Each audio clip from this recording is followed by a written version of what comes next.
Il avait deux pères, un riche et un pauvre. Un avait plusieurs diplômes issus des écoles les plus prestigieuses des États-Unis. L'autre avait à peine son bac. Tous les deux avaient des bonnes carrières professionnelles. Ils avaient travaillé dur depuis toujours et gagnaient bien leur vie. Pourtant, un se confrontait constamment à des difficultés financières. L'autre était devenu un des hommes les plus riches de la région. Tous les deux avaient une personnalité forte et charismatique et donnaient volontiers leurs conseils. Sauf qu'ils ne conseillaient pas la même chose, notamment au sujet de l'argent. Sur cela, ils avaient un point de vue très différent. Grâce à ces deux pères, chacun avec son point de vue et ses conseils, Robert Kiyosaki, auteur du livre Père riche, Père pauvre, a appris depuis tout petit à écouter et confronter des points de vue différents, et finalement à choisir lui-même quels étaient les conseils qu'il voulait suivre. Son père pauvre était son vrai père, celui avec plusieurs diplômes. Il s'intéressait peu à l'argent, et la seule manière qu'il avait appris pour en gagner était de bosser dur. Son père riche était le père de son ami d'enfance, entrepreneur et investisseur. À la demande de deux jeunes amis, il accepte de s'occuper de leur éducation financière. Il leur disait par exemple, ne travaillez pas pour l'argent, faites en sorte que l'argent travaille pour vous. L'objectif de l'auteur avec son livre est de s'occuper de notre éducation financière, à travers les leçons que son père riche répétait constamment. Améliorer son éducation financière permet d'avoir plus de choix au sujet de l'argent. C'est cette capacité à choisir, plus que l'argent lui-même, qui a de la valeur sur le long terme. La première leçon est que les riches ne travaillent pas pour l'argent. Le père riche souhaite que Robert apprenne par la pratique. Il lui propose de bosser pour lui les samedis matins, après l'école. Il doit aider à ranger un magasin pour un salaire si bas que Robert peut à peine s'acheter des bandes dessinées. Après quelques semaines de ce travail sous-payé, Robert est décidé à confronter son père riche et demander une augmentation, ou alors à tout laisser tomber. J'attendais ce moment, lui répond son père riche. Mais dis-moi, qu'est-ce que tu as appris ces dernières semaines? Que vous exploitez vos travailleurs, lui répond Robert.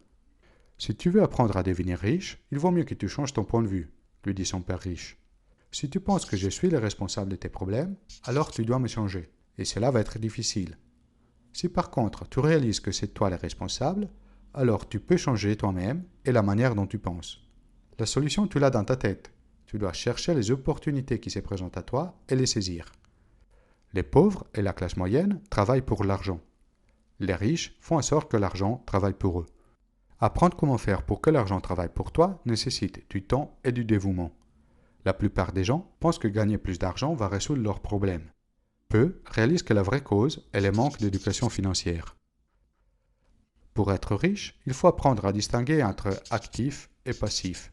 Cela est la première et la seule règle. Simplifié au maximum, un actif est quelque chose qui met de l'argent dans notre poche. Un passif est quelque chose qui sort l'argent de notre poche. Les riches achètent des actifs, alors que les pauvres et la classe moyenne achètent des passifs.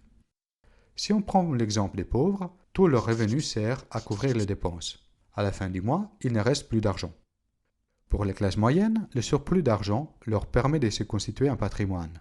Mais sans éducation financière, ils finissent souvent pour acheter des passifs, des biens qui vont leur coûter de l'argent avec le temps, pour l'entretien et les impôts par exemple. C'est le cas d'une voiture et d'une résidence principale.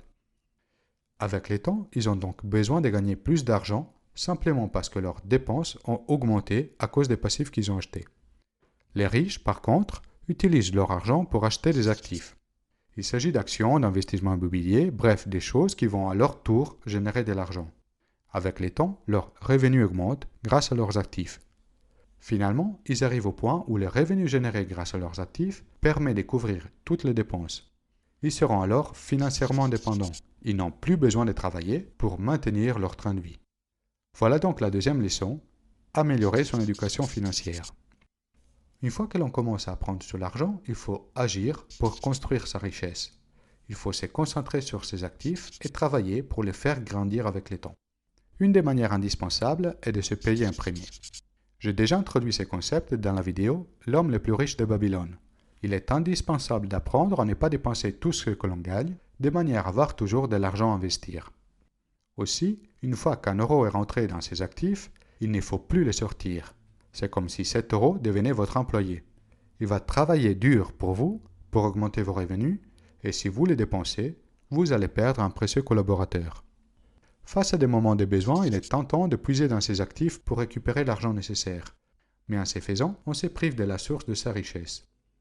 L'auteur recommande plutôt de faire travailler son cerveau afin de trouver les bonnes idées pour gagner l'argent nécessaire sans toucher ses actifs. La troisième leçon est donc de passer à l'action, de s'occuper de ses propres affaires. Le rapport avec l'argent est principalement régi par deux émotions, la peur et l'avidité. La peur de manquer pousse la plupart des gens à continuer dans les schémas où tous les jours, ils se lèvent et vont travailler pour gagner un salaire, puisque c'est là la seule manière qu'ils ont appris pour avoir de l'argent. Dès qu'ils ont un peu d'argent dans les mains, les plaisirs et l'avidité prennent le dessus, et cet argent est vite dépensé. Ils réagissent à leurs émotions plutôt que réfléchir. L'auteur appelle ce schéma métro boulot dodo la rat race. Afin d'en sortir, il faut reconnaître à soi-même comment ces émotions influencent notre comportement. Et même si on doit continuer à vivre avec elles, il faut apprendre à les observer, mais ensuite à décider avec notre cerveau. C'est la méconnaissance au sujet de l'argent qui amplifie les émotions de peur et d'avidité. Dans le bouquin, vous trouverez aussi des conseils sur comment éviter les obstacles plus communs vers votre richesse.